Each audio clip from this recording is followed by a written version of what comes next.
दोस्तों आप सभी के सामने एक बढ़िया सा प्रश्न दिया गया है। ये प्रश्न आरआरबी एलपी 2024 में पूछा गया है और आरआरबी टेक्नीशियन 2024 दोनों में ही, दोनों एग्जाम में पूछा गया है। मतलब आप समझ सकते हो बहुत महत्वपूर्ण प्रश्न है।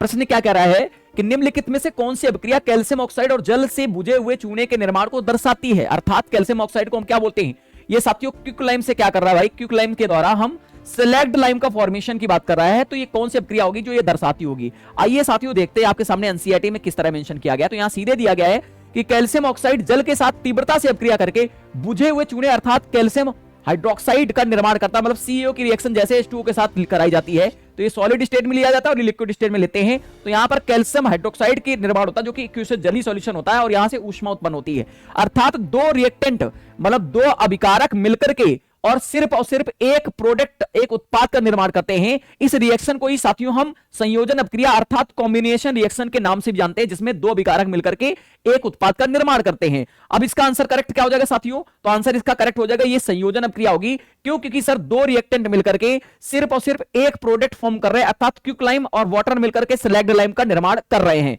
अब दोस्तों आप सभी के लिए ये होमवर्क है, इसे आप कमेंट बॉक्स में बताओगे कि संयोजन अभिक्रिया का सर्वोत्तम ढंग से वर्णन करता है, इसमें कौन सा हो जाएगा जो बेस्ट डिस्क्राइब कर रहा है, कॉम्बिनेशन रिएक्शन को सबसे अच्छी तरह डिस्क्राइब कर रहा है। इसे आप कमेंट बॉक्स में बताओगे और यह प्रश्न आरआरबी जेईई 2024 में पूछा गया है। धन्यवाद।